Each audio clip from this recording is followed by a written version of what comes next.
Agradecemos a participação de Alejandro Criado, da Wallbox.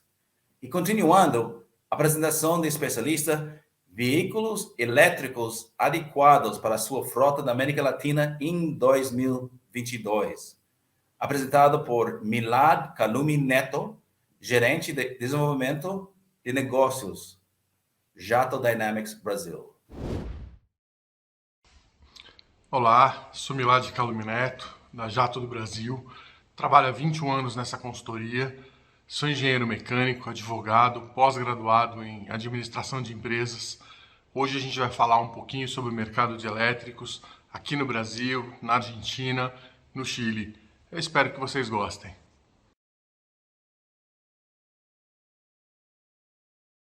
Eu acho que um tema legal para a gente começar a falar são os tipos de elétricos, né? Ainda para quem está no meio e ainda fala sobre isso, acho que conhece bastante. Mas para a pessoa média ainda tem muita dúvida, né? Basicamente existem 5 tipos, né?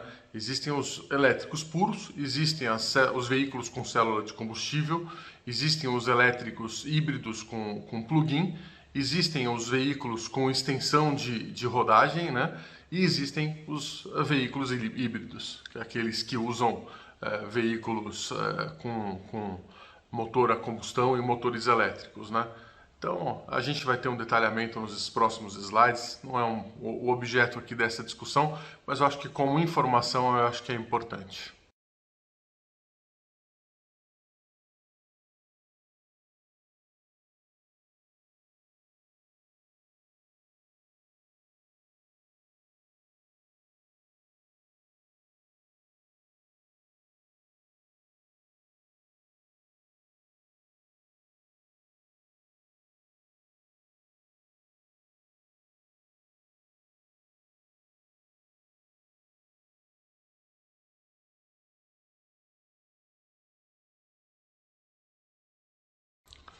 Acho que um outro tema importante para a gente estar conversando é sobre as baterias. Hoje o padrão da indústria são baterias de íons de lítio, né?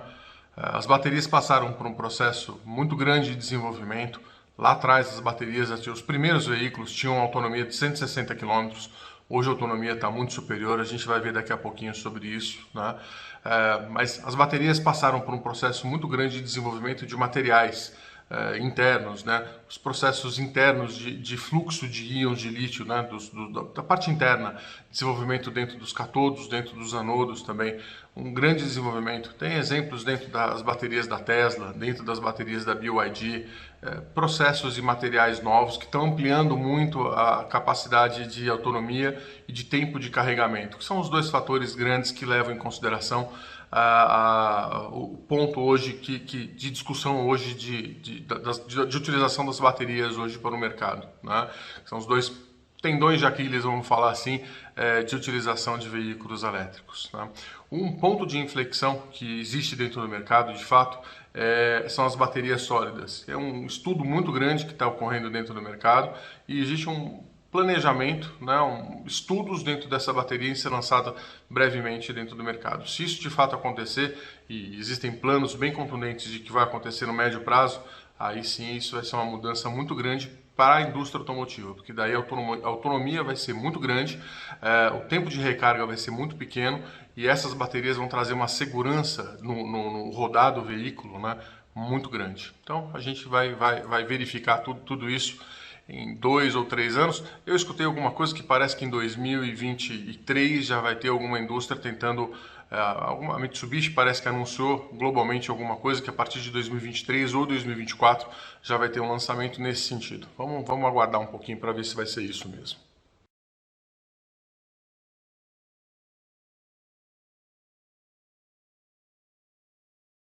Bom, sobre autonomia, né? A gente tem hoje, a autonomia média hoje está em 360, aqui no Brasil, falando de Brasil, né? A autonomia média hoje está em 365 km. Tem veículos que têm uma autonomia superior, tem veículos fora do Brasil com uma autonomia bem maior, tem veículos que têm uma autonomia menor. Hoje aqui rodando no Brasil, a autonomia máxima é de 455 km, mas a autonomia média está em 365. Como a gente conversou brevemente, existe muitos estudos dentro da parte de baterias para aumentar a autonomia, porque hoje existe uma restrição muito grande. Se você tem, a gente tem uma restrição dentro dos postos de reabastecimento, que restringem bastante a questão de autonomia. Existem grandes desenvolvimentos, existem redes, por exemplo, de farmácias no Nordeste, que por conta própria aplicaram e investiram dentro desses postos de autonomia. São questões pontuais, mas que existem e é importante a gente estar pontuando aqui. Mas a gente não tem hoje ainda uma rede de infraestrutura ampla dentro do mercado brasileiro. A gente tem um país continental e acho que isso é importante pontuar. É o grande problema que a gente tem hoje dentro do mercado brasileiro. É um país continental e a gente não tem essa rede ainda muito grande, muito ampla para a gente poder rodar com carro elétrico em todo o país, né? Então a gente tem hoje uma concentração dentro das grandes cidades, que a gente consegue ver, dentro de shoppings, dentro de grandes centros aí que a gente vê essas concentrações, esses pontos de reabastecimento, né? Isso tende a mudar, mas hoje, a foto hoje, a gente verifica essa situação.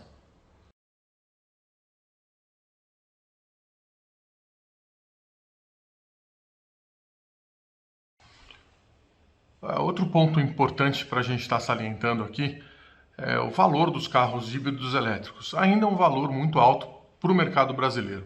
Lembrando que existem muito poucos benefícios tributários por esse segmento. Não é uma outra discussão, mas enfim.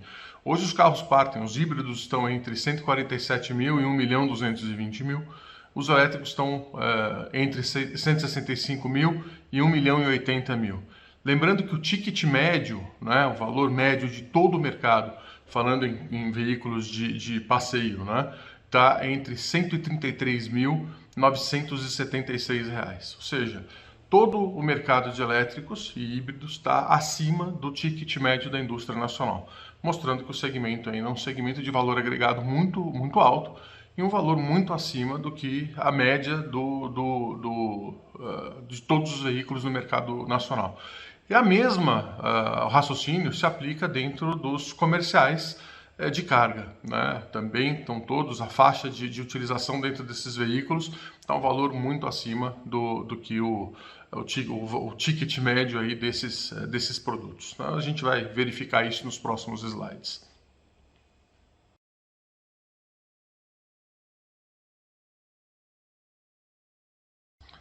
Falando agora um pouco sobre mercado, né? A gente vai perceber que o mercado brasileiro é um mercado em alta, a gente vê um número crescente, até exponencial, o crescimento nos últimos anos da participação dos híbridos e elétricos no mercado brasileiro. É um número que nunca passou de 4% do mercado total, mas é um número crescente ano a ano. É um número que nunca passou de 4%, né? Mas de qualquer forma, é um número que chama atenção pelo crescimento dos últimos anos. É um mercado fundamentalmente de híbridos aqui no mercado brasileiro e justifica um pouco pela foto do que existe hoje em relação à autonomia de bateria, de autonomia dos veículos. É um cenário bem interessante pelo tamanho continental do Brasil.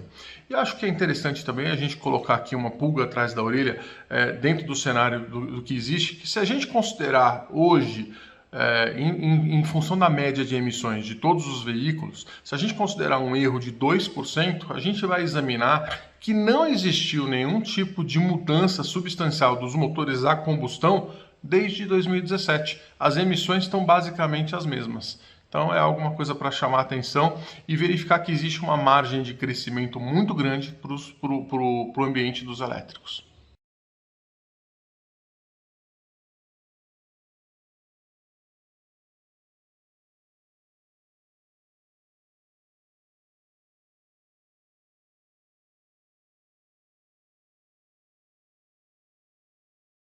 Finalmente aqui falando um pouco sobre Argentina e Chile, são dois mercados também em alta. O gráfico vai ver um pouquinho, a gente sempre acompanhando um pouco a linha laranja, né? A gente vai verificar que a linha laranja da Argentina está um pouco descendente, mas só pega os números desse ano, quem sabe um pouco motivado pela falta de semicondutores. Mas são mercados em ascendência, os dois mercados são mercados menores, né? A Argentina é um mercado de 700 mil veículos ao todo, né? O Chile é um mercado de 300 mil, a Argentina nunca passou de 3% do mercado total de elétricos, o Chile nunca passou de 2%, Né? A Argentina é um mercado também semelhante ao Brasil, muito semelhante aqui ao mercado de híbridos. O Chile já tem uma mudança, tem um mercado de híbridos e tem um mercado também dos mild híbridos, que aqueles mais críticos falam que isso daí nem é um híbrido também. Eu sou um pouco contrário a essa afirmação, eu acho que os mild híbridos também são, que são aqueles híbridos suaves, né, numa tradução mais robusta para o português. Também são veículos híbridos, é a minha concepção. Então, são mercados fundamentalmente de híbridos aqui na América do Sul, desses 3 mercados que a Jato faz análise.